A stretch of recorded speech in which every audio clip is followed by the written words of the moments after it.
Namaskar and welcome. I am Dhruvika Kanabar from Sri A.K. Doshi Mahila College, Jamnagar, presenting the lecture of Business Organization and Management, વાણિજ્ય વ્યવસ્થા અને સંચાલન, first year BCom, semester 1, unit 2, સંચાલન management. આજે આપણે discuss કરવાના છીએ સંચાલનનું મહત્વ અથવા તો એના ફાયદા અથવા તો એની ઉપયોગિતા પણ એને કહી શકાય.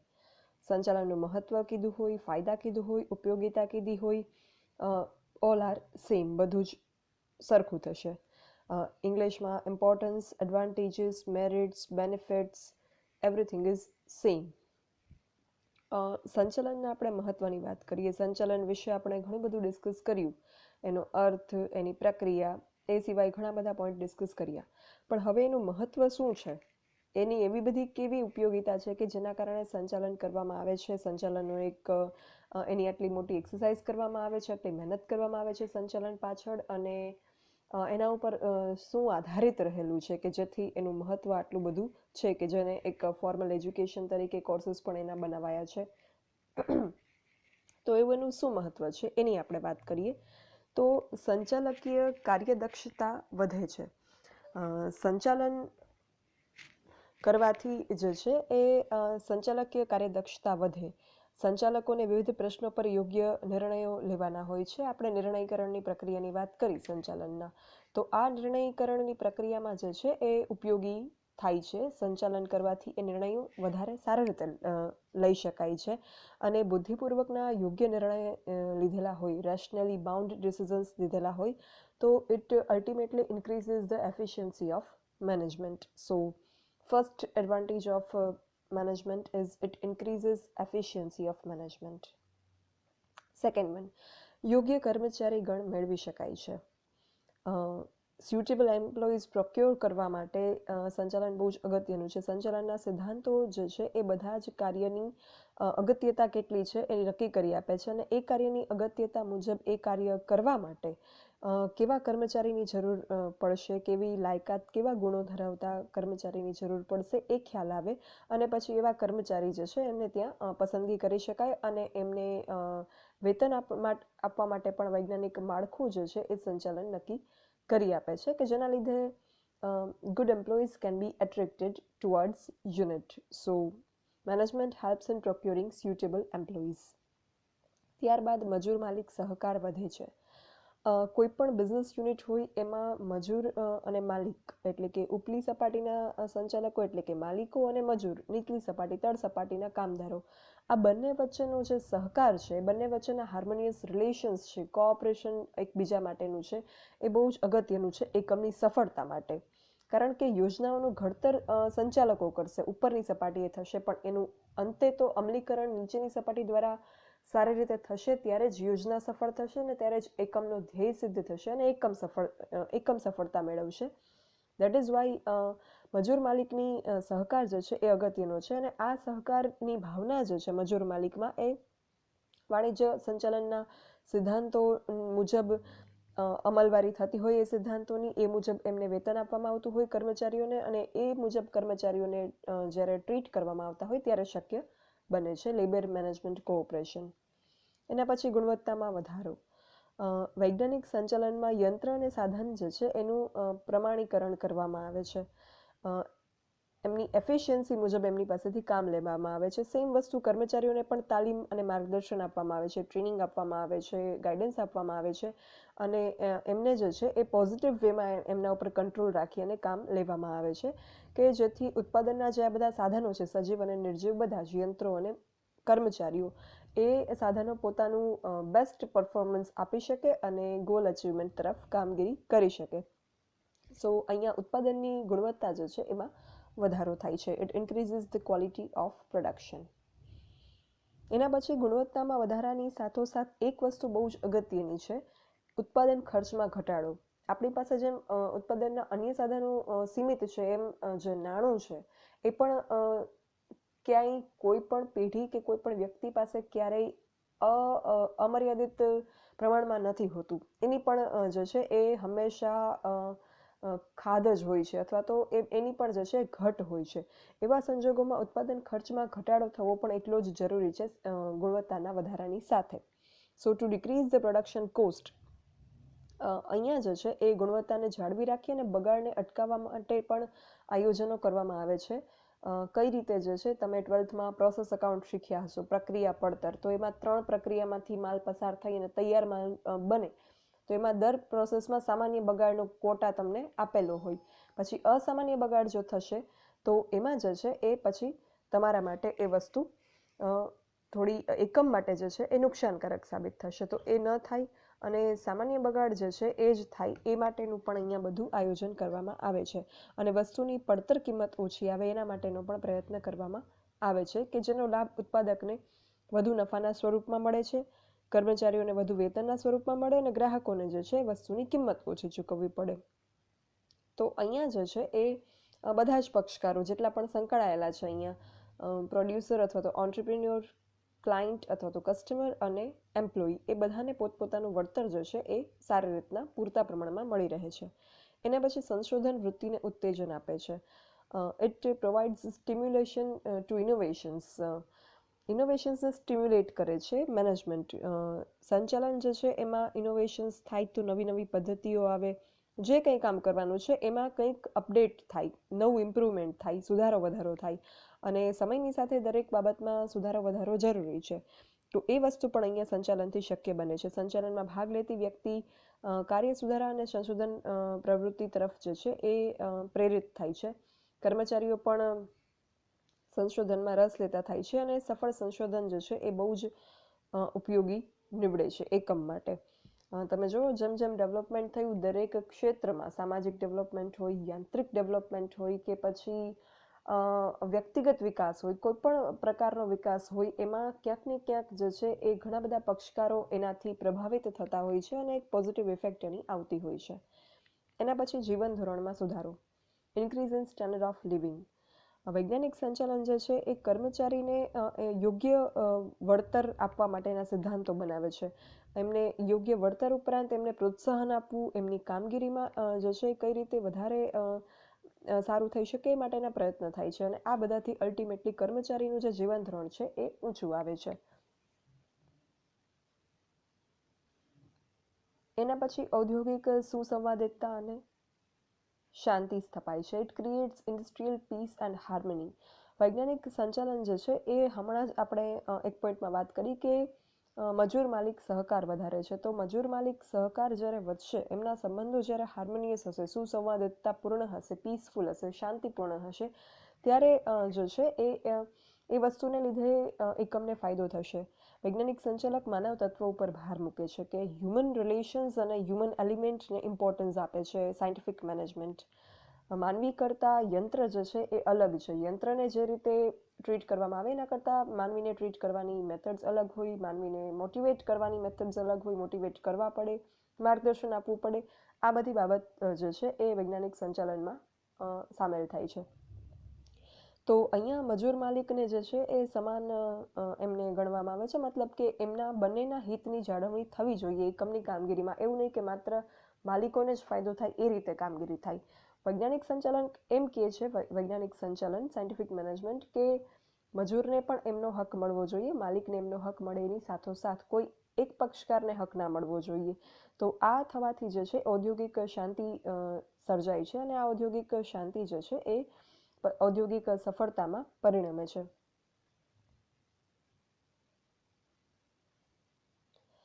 અમેરિકાની એક વેસ્ટર્ન ઇલેક્ટ્રિક કંપની દ્વારા હાથોન એક્સપેરિમેન્ટ કરવામાં આવ્યા. શ્રી એલ્ટન મેયોએ આ એક્સપેરિમેન્ટ કરેલા હતા. જે જો તમે આગળ MBA કરશો તો આ MBAમાં તમે અગર HRમાં સ્પેશિયલાઇઝેશન કરશો તો તમને આ ટોપિક જે છે બહુ જ ડિટેલ્ડમાં ભણવામાં આવશે. આ એલ્ટન મેયોના હાથોન એક્સપેરિમેન્ટ બહુ જ ફેમસ થયા કારણ કે એ એક્સપેરિમેન્ટ દ્વારા એમણે સાબિત કર્યું કે માણસ પાસેથી જો સારામાં સારું બેસ્ટ પરફોર્મન્સ કામ મેળવવું હોય, પરિણામ મેળવવું હોય, તો એમની કામ કરવાની ઈચ્છા અને પ્રેરણા એમનામાં ઉત્પન્ન થવી જોઈએ. જ્યાં સુધી માણસની અંદર કામ કરવાની ઈચ્છા ઉત્પન્ન નહીં થાય ત્યાં સુધી એમનું best performance you can not get. આ વસ્તુ હોથોન એક્સપેરિમેન્ટના રિઝલ્ટ સ્વરૂપે એમણે આપી. અને આ વસ્તુ પ્રેરણા, ઉત્સાહ જે છે એનું મૂળ સહકાર અને શાંતિ છે. આ સિવાય અમુક સંચાલનના ફાયદા કે મહત્વની વાત કરીએ તો સંચાલન જે છે એ ઉત્પાદક પ્રવૃત્તિઓનું આયોજન અને સંકલન કરે છે. ઉત્પાદનની જે કોઈ પ્રવૃત્તિ છે, સંચાલન શેના માટે કરવામાં આવે છે? ઔદ્યોગિક એકમ જે છે એને પોતાના ધ્યેયો સિદ્ધ કરવા માટે. ઔદ્યોગિક એકમનો મૂળ ધ્યેય તો નફાનો હોય, પણ એ ધ્યેયના ઉપરાંત કે એની સાથોસાથ ઔદ્યોગિક એકમ જે છે એમાં સારું ઉત્પાદન કરવાનો, કર્મચારીઓનો વિકાસ કરવાનો, સમાજનો વિકાસ કરવાનો, સમાજને સારું પ્રોડક્શન આપવાનો, આ બધા ધ્યેયો પણ હોય. તો મેનેજમેન્ટ જે છે એ પ્લાનિંગ અને કોઓર્ડિનેશન કરે છે પ્રોડક્ટિવ એક્ટિવિટીઝનું. એના માટે સફળ ઉત્પાદન માટે 9Mની જરૂરિયાત પૂરી કરવાની રહે. આપણે આગળ 6M ભણ્યા હતા, હવે 9M, એમાં અમુક એડ થાય છે. મેન એટલે કે માનવ, મની નાણું, મશીન્સ યંત્ર, માર્કેટ બજાર, મેનેજમેન્ટ સંચાલન, અને મટીરિયલ એટલે સામગ્રી. આટલા એમ આપણે વાત કરી. એ સિવાય મીન્સ ઓફ ટ્રાન્સપોર્ટેશન વાહન વ્યવહાર, મોટિવ પાવર એટલે કે શક્તિ, અને મોટિવેશન એટલે કે પ્રેરણા. આ બધાનું સંકલન કરી, આયોજન કરી અને પ્રોડક્શન જે છે એની પ્રવૃત્તિઓ જે છે ઉત્પાદનની એને જે છે એ કલ્ટિવેટ કરે છે મેનેજમેન્ટ. પછી અર્થશાસ્ત્રીય દ્રષ્ટિએ પણ મહત્વ છે સંચાલનનું. ઇકોનોમિસ્ટ જે છે એમને પણ સંચાલનનું મહત્વ જણાય છે, કારણ કે અર્થશાસ્ત્રમાં સંચાલન નહીં પણ ઉત્પાદનના સાધનોની જો વાત કરીએ અર્થશાસ્ત્રની મુજબ, તો જમીન, મૂડી, શ્રમ, નિયોજક એ છે. પણ એમાં પણ કહેવાયું છે કે નિયોજક વિના અગર જમીન, મૂડી, શ્રમ બધું જ હશે તો it will be in all vain. Nothing is meaningful if entrepreneur is not there, if a able entrepreneur is not there. તો ઇટ મીન્સ કે ઇકોનોમિક્સે પણ જે છે એ સંચાલનનું મહત્વ સ્વીકારેલું છે. એના પછી રાષ્ટ્ર કલ્યાણ, સુખાકારી અને સમૃદ્ધિની દ્રષ્ટિએ મહત્વ. Importance in terms of national prosperity, welfare and peace. આપણે અગાઉના પોઈન્ટ જે વાત કરીએ ને, જે ડાબી બાજુના તમે બોક્સમાં જે જોવો છો ને, એ ઇન્ટરનલ બેનિફિટ્સ છે એમ કહી શકાય, સંચાલનના આંતરિક ફાયદાઓ છે. અને બાહ્ય ફાયદા કે સૂક્ષ્મ ફાયદા કહી શકાય ડાબી સાઈડના ને, અને જે જમણી સાઈડના છે બાહ્ય ફાયદા અથવા તો સમગ્રલક્ષી ફાયદાઓ કહી શકાય. કારણ કે એમાં તમે જોશો ને તો માત્ર એકમની કે એકમને લગતા પક્ષકારની વાત નથી. જમણી બાજુના ફાયદા આપણે વાત કરીએ છીએ એમાં ડાબી બાજુમાં એકમ અને એકમને લગતા પક્ષકાર સુધીની જ વાત હતી. બટ આપણે સોશિયલ રિસ્પોન્સિબિલિટી વાળો પોઈન્ટ જોયો તો ફર્સ્ટ ચેપ્ટરમાં ત્યારે તમે જોયું કે એકમ માટે એકમની સફળતા અને એકમની સાથે સંકળાયેલા પક્ષકારોનો ફાયદો ઇઝ નોટ ઇનફ. એકમની સામાજિક જવાબદારીઓ અને સમાજના જે અલગ અલગ પક્ષકારો છે, બાહ્ય પક્ષકારો છે, એમના પ્રત્યે પણ કોઈ પણ ધનાકીય એકમની ફરજો છે. તો એ તમને અહીંયા પણ જોવા મળશે કે સંચાલનથી બાહ્ય પક્ષકારોને કે સમગ્રલક્ષી ફાયદાઓ શું મળે. તો એમાં આપણે વાત કરીએ કે કાર્યદક્ષ સંચાલન હોય તો એ ઓછા ખર્ચે સારું ઉત્પાદન કરી શકે. આપણે જોયું કે ઉત્પાદન ખર્ચમાં ઘટાડો, ગુણવત્તામાં વધારો, સંશોધન પ્રવૃત્તિને ઉત્તેજન. તો એનાથી શું થશે? ઓછા ખર્ચે વધારે સારું ઉત્પાદન મળશે એટલે તમે ઓછી કિંમતે ગ્રાહકને ચીજવસ્તુઓ આપી શકશો, સમાજને આપી શકશો. ગ્રાહક એટલે સમાજનો એક હિસ્સો.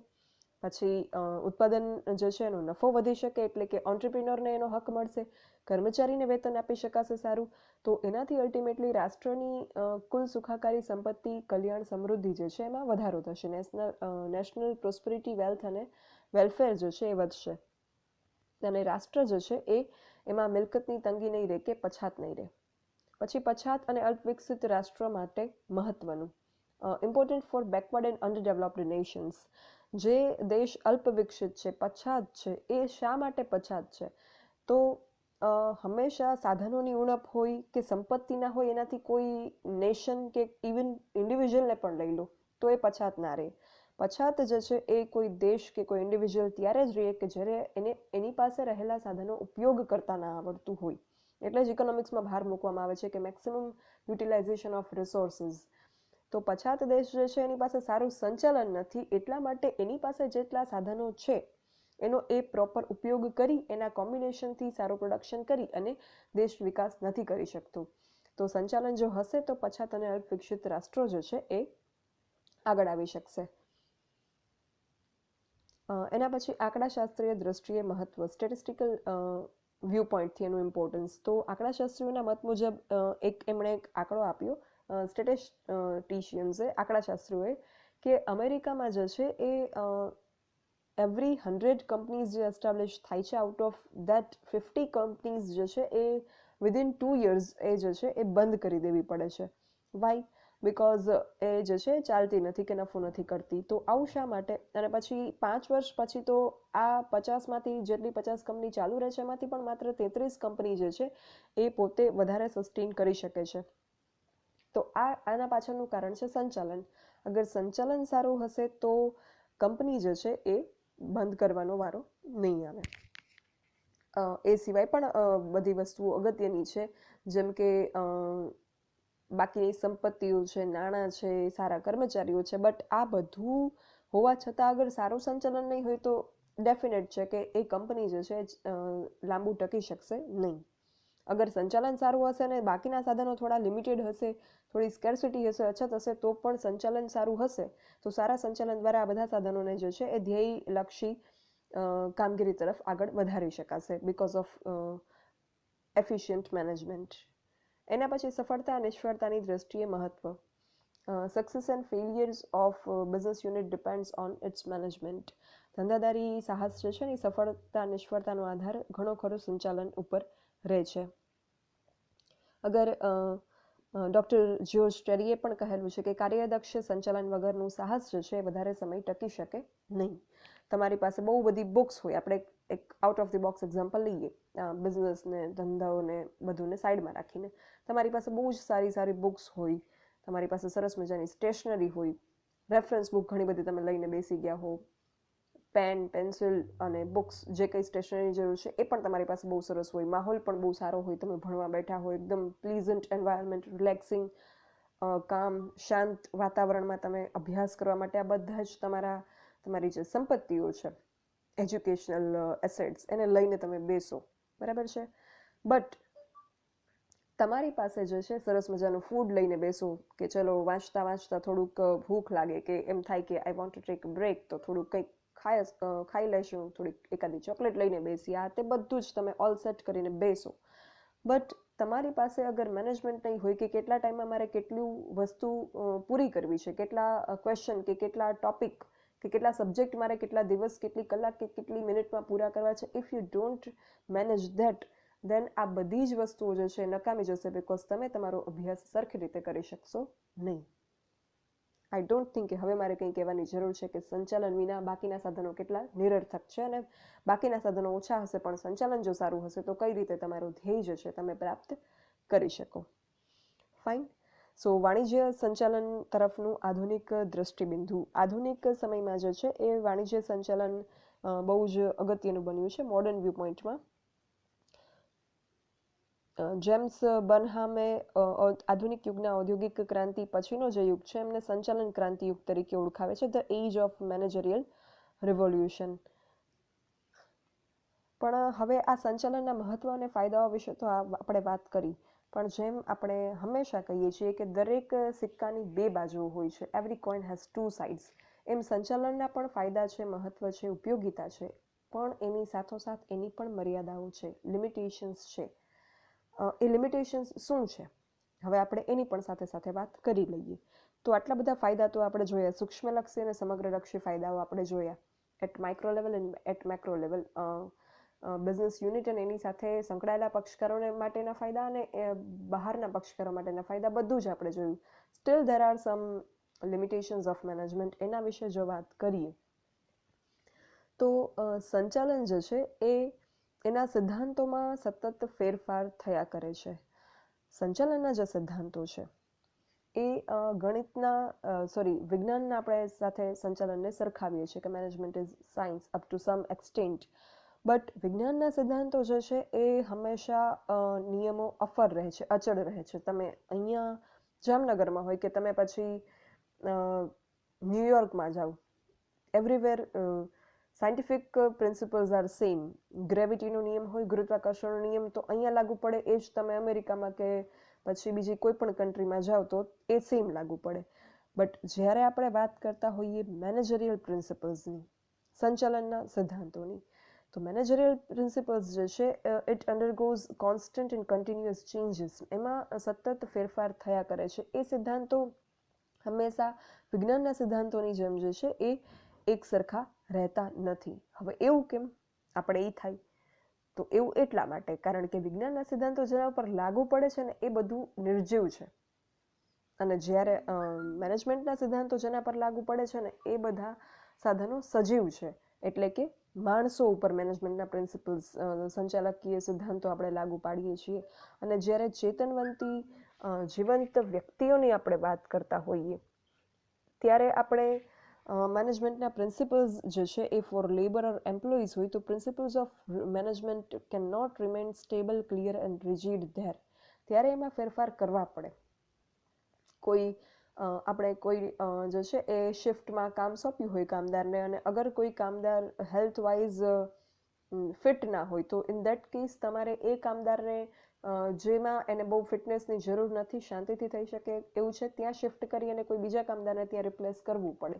ત્યાં તમે કમ્પલસરી એમ કહો કે ના, fitness is not an issue અને તમારે ત્યાં કામ કરવું જ પડશે, તો એમાં પછી એવામાં અકસ્માત થઈ શકે કે જે પછી કર્મચારી માટે કે કામદાર માટે અને સંચાલકો માટે અને બિઝનેસ યુનિટ માટે બહુ જ ગંભીર પરિણામો નોતરી શકે. સો એક સંચાલનની લિમિટેશન છે કે એના સિદ્ધાંતો તમે જે છે એને જડતાપૂર્વક એને જે છે એ તમે ના ઇમ્પ્લિમેન્ટ કરી શકો. એમાં તમારે ફ્લેક્સિબલ રહેવું પડે, પરિવર્તનશીલ રહેવું પડે. Otherwise that principles can be proved wrong. એના પછી વાત કરીએ કે સંચાલનનું જે છે એ સ્વરૂપ નિરંતર બદલાતું રહે છે. સંચાલન જે છે એનું સ્વરૂપ સમયની સાથે બદલાય છે. સમયની સાથે જે ફેરફારો આવે છે, ફેરફારો પછી સામાજિક ફેરફારો હોય, માનવીય ફેરફારો હોય કે સંશોધન કે શોધખોળના ક્ષેત્રમાં ફેરફાર હોય, સંચાલનનું સ્તર બદલાવવું પડે. સામાજિક ફેરફારની સાથે તમારા પ્રોડક્શનની પ્રોસેસ ચેન્જ થશે, તમારું પ્રોડક્ટ ચેન્જ થશે, તમારા પ્રોડક્ટની માર્કેટિંગ કરવાની મેથડ્સ ચેન્જ થશે. પછી સામાજિક ફેરફારની સાથે સાથે જે છે એ કર્મચારી માટે પણ તમે જે કોઈ સુખ સુવિધાઓ આપો છો એમાં પણ ચેન્જીસ આવશે. તો આ રીતે સંચાલનનું સ્વરૂપ જે છે નિરંતર બદલાતું રહે છે. એ પણ એક એની લિમિટેશન્સ છે. Constant changes occurs in the form of management. એના પછી સંચાલનના સર્વવ્યાપી સિદ્ધાંતો જે છે એ આપી શકાય નહીં. આપણે કહીએ સાયન્સમાં એમ કહી શકાય કે જે અહીંયા છે એ જ યુકે અને યુએસમાં છે, સાયન્સના પ્રિન્સિપલ્સ બધા જ સેમ છે. બટ સંચાલનમાં તમે એવું ના કહી શકો. સંચાલનમાં જે છે એ બધા દેશોમાં એક સરખા પ્રિન્સિપલ પણ ના આપી શકાય. આપણે બધા ભણીએ છીએ Henri Fayol, Koontz and O'Donnell, George Terry, Peter F Drucker, બધાના આપણે સિદ્ધાંતો, લ્યુથર ગ્યુલિક બધું ભણીએ છીએ. બટ એ સિદ્ધાંતોને અનુસરીને બધે જ બિઝનેસ યુનિટમાં વાણિજ્ય સંચાલન નહીં થતું હોય. એમાં ચેન્જીસ કરવા પડે as per time, situation and the group you are directing. તો અલગ અલગ દેશોમાં અલગ અલગ સિદ્ધાંતો કે એમાં સિદ્ધાંતોમાં ફેરફાર કરવા પડે. એમાં પણ અવિકસિત, અલ્પવિકસિત અને વિકસિત દેશોના વિકાસના તબક્કા જુદા હોય. તો એ સમગ્ર વિશ્વને જે છે એ સમાનપણે આપણે સંચાલનના સિદ્ધાંતો આપી શકીએ નહીં. ડિફરન્ટ અંડરડેવલપ્ડ, બેકવર્ડ, ડેવલપિંગ ઇકોનોમીઝ હોય તો એમાં ગ્રોથ સ્ટેજીસ અલગ હોય અને એમાં સંચાલનની જે કામગીરી હોય એ પણ અલગ હોય. ઓકે, આ વસ્તુને આપણે બીજા એક એક્ઝામ્પલથી સમજીએ આઉટ ઓફ ધીસ ટોપિક. એક સ્ટુડન્ટ જે છે સ્કોલર સ્ટુડન્ટ છે, હોશિયાર, ફર્સ્ટ રેન્ક લાવે, બહુ જ ઇન્ટેલિજન્ટ, અને એક સ્ટુડન્ટ છે એને પાસ થવામાં પણ બહુ તકલીફ પડે છે, બહુ મહેનતથી પાસ થાય અને ન પણ થાય એવું બને છે. તો એ બંને સ્ટુડન્ટ જે છે એની સ્ટડી પેટર્ન અલગ હશે. એ બંને સ્ટુડન્ટને અગર કોઈ એક ટીચર પર્ટિક્યુલરલી ઇન્ડિવિજ્યુઅલી એને ભણાવશે તો there will be different techniques to guide them. Because જે સ્કોલર સ્ટુડન્ટ છે એને તમારે કઈ રીતે કામ સોંપવું, એની પાસે તમારે કઈ રીતે કામ લેવું, એને કેટલું વર્ક કરવા માટે આપવું, અને જે સ્ટુડન્ટ છે એ હજી ડેવલપમેન્ટ સ્ટેજ એનું ચાલી રહ્યું છે, મતલબ એને હજી થોડુંક જે છે એ અપલિફ્ટ થવાનું બાકી છે. The student is weak at this point. તો એવા સંજોગમાં બંને સ્ટુડન્ટને ટેકલ કરવાની મેથડ અલગ હોવી જોઈએ. Same goes with the principles of management. So it is not universal. એ આપણે અહીંયા એની મર્યાદા છે. એના પછી સંચાલન દ્વારા સામાજિક હિતનું કાર્ય થાય છે કે નહીં એ વસ્તુ એક પ્રશ્નાર્થ ચિહ્ન છે. આપણે એ બધી વાત કરી કે સમાજને ફાયદો થાય છે, સામાજિક સુખાકારીને રાષ્ટ્રનું કલ્યાણ થાય છે and that all. But still, there are questions on it. Whether management improves social upliftment, encourages social upliftment or not. Why? Because જે છે એ સંચાલકોએ સામાજિક હિતમાં જેટલું કાર્ય કરવું જોઈએ એટલું કાર્ય એ કરે જ એવું જરૂરી નથી. આપણે સામાજિક જવાબદારીનો પોઈન્ટ જોયો એમાં મેં તમને અમુક કંપનીઓ, ઘણું બધું એક લાંબો સેશન હતો, એમાં બધી જ કંપનીઓ જે ટોપ 20 કે 25 કંપનીઝ છે આપણા દેશમાં, કે જે સામાજિક જવાબદારીઓ પોતાની સરસ રીતે બજાવે છે, એની વાત કરી હતી. ઇટ મીન્સ કે બાકીની કંપનીઓ એનાથી પાછળ છે, એટલે ઘણી બધી કંપનીઓ કદાચ સામાજિક જવાબદારી બિલકુલ ના બજાવતી હોય, એવું પણ બને. મતલબ કે હંમેશા જે છે એ સંચાલન દ્વારા સમાજનું હિત થાય છે, કે સમાજને જે છે એ ફાયદો થાય છે એવું નથી. ઘણી વખત એવું થાય કે સંચાલકો જે છે એ માત્ર નફામાં રસ લે, તો એવા સંજોગોમાં જે છે એ સામાજિક કલ્યાણ માટે કાંઈ કામગીરી કરતા નથી. પછી રોજગારીની તકો ઊભી કરવી જોઈએ, એના બદલે ઉત્પાદન જે છે એને વધારે મહત્ત્વ આપવામાં આવે. પછી જનકલ્યાણ અને જનસુખાકારી માટે જે જાહેર સાહસ જે છે એની સ્થાપના થતી હોય, તો જાહેર સાહસ જે છે એ એને જે છે એ ખાનગી સાહસ દ્વારા પાછળ ધકેલવામાં આવે. તો આવા બધા સંજોગોમાં જે છે એ સામાજિક કલ્યાણનો જે હેતુ છે એ સિદ્ધ થતો નથી. તો આ રીતે સંચાલનના ફાયદા હોવાની સાથોસાથ સંચાલનની અમુક મર્યાદાઓ પણ છે. આઈ હોપ કે તમને આ સંચાલનના ફાયદા અને મર્યાદાઓ શું છે અને કઈ રીતે શા માટે છે એ તમને સમજાઈ ગયું હશે. અગર તમને સંચાલનના લક્ષણો સમજાયા હશે અને સંચાલનનો મિનિંગ સમજાઈ ગયો હશે, તો this will be very much easy for you to understand the advantages and limitations of management. Thank you. For any doubts or queries, you can write me on this mail dbkiradhruvika@gmail.com. Thank you.